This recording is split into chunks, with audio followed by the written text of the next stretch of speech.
Okay, besties, let's talk about Walmart clearance in-store versus online. So stores are always changing the way that they do markdowns. I think a lot has changed, especially with the boom of social media and videos like this coming out. So it can be a little bit tricky. So let me start here.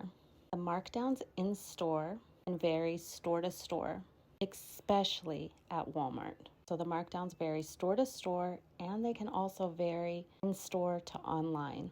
So just because it is on clearance in the store does not mean it is on clearance online, and it does not mean that it is on clearance at another store. Now, used to, you could scan an item at Walmart and it not be on clearance at your local Walmart, but it be on clearance for really cheap in the Walmart app, and they would honor the price. And I see videos sometimes that works for certain people in certain areas. Now, I know that at my local Walmart, my Walmart Supercenter, that they no longer do that. So if I scan something and it shows that it's on clearance in the Walmart app, I used to be able to take it, to the cashier and say, look, it's on clearance on the app, and they would reduce the price. My store no longer does that. Like I said, some Walmarts will still do it. At least that's what I see people posting. So it is always good to scan things at your store. I'm not going to tell you to scan everything that you put in your cart or that you look at, but I have seen people do it. Last year, I think it was last year, or maybe the year before that, there was a big deal at Walmart where Walmart marked down a bunch of clothing to 3 cents. That was an accident that those clothes were left on the floor because it's like the markdown that they do when they're going to write that item off. A lot of people, including myself, are finding 3-cent clothing at Walmart. Cashiers were told if they saw anybody trying to ring up that 3-cent clothing to tell them that clothing could not be sold to them. It's a very common misconception because something is priced a certain way that they have to sell it to you. Companies like Walmart and pretty much any place is a private business, and they make the rules. Another example is I've seen stuff on clearance, these yellow tags at my Walmart. It scans for a different price. I've asked the cashier, look, see, this is what the price is. On clearance, you have the yellow tag on it. They match up. And the cashiers told me they're not allowed to sell it unless it scans for that price. If it doesn't scan for that price, the manager hasn't done the markdown in the system yet. Therefore, we cannot sell it to you for that price. I'm sorry. I can't argue that because Walmart is a private business and they have a right to refuse a sale to you. It's just a customer service practice. Honor it if they want to. They do not have to. Another good example is after Christmas, all the Christmas clearance at Walmart eventually goes 90% off. Well, one year, Walmart did not update their system when they put out the new Christmas stuff for the following year.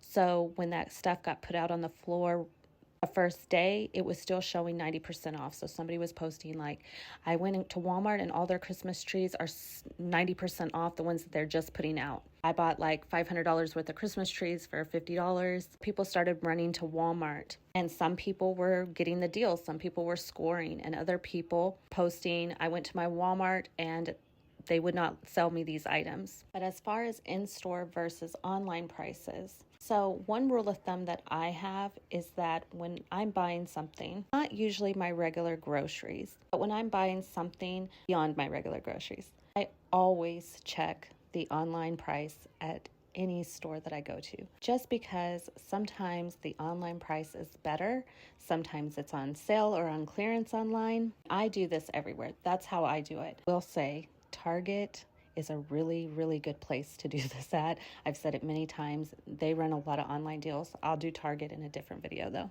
Walmart, I don't have a lot of luck.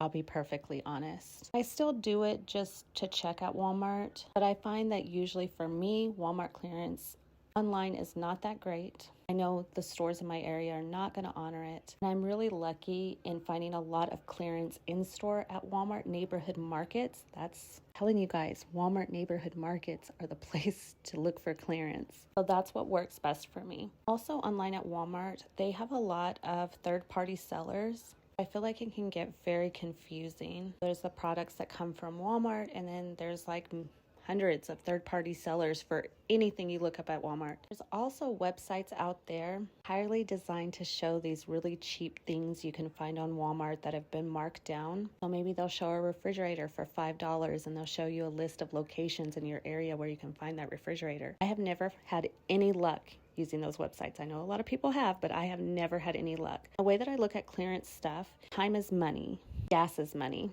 So if I have to drive around to 100 Walmarts and waste $300 worth of gas, this mini fridge was only $150 original price, then I wasted, my time and my money. I am not into clearance shopping for losing money. We are into clearance shopping for saving money. How many people will tell me I missed a day of work, missed a day of pay, go to these sales. I drove around to 100 Walmarts to get this toothpaste for 5 cents. I'm like, well, how much gas did you spend? Because that doesn't even make sense. Toothpaste is not even that expensive. Time is money. I'm a really big comparison shopper. I'll give you an example. So a while back I was at Dollar Tree and I saw that they had the Cheeto macaroni and cheese. My son loves that. And I was like, wow, let me Google it and see how much this is at other stores. The first thing that came up was from the Walmart app, and it showed that the Cheeto macaroni and cheese was $4.97 a box. I was like, wow, that's expensive. Okay, so I'm definitely getting them at the Dollar Tree. I got quite a few of them. The next day, I went into Walmart to do my regular grocery shopping. I saw the Cheeto macaroni and cheese, and it was only $1.18. I know what you're thinking. That's not a big price difference from $1.18 to $1.25 at Dollar Tree, but I hate wasting money.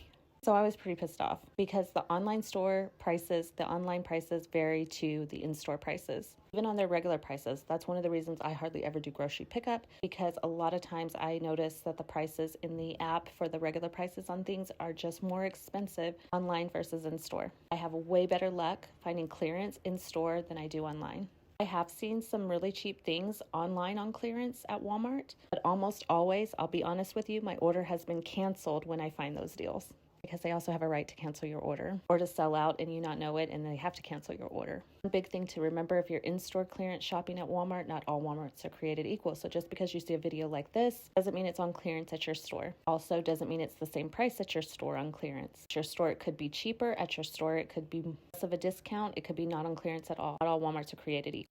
Okay, I want to end with this. I want to show you an example of the price difference between in-store and online with two things I bought on clearance this week at Walmart. Axe I got for $2.50, and the Arm & Hammer Essentials I got for $1.50. I've been to several Walmarts in my area, and that was the cheapest that they had them at any store. But let's look at the online prices. The Axe is still $6.98. Arm & Hammer is on clearance, but only for $3.28, not $1.50.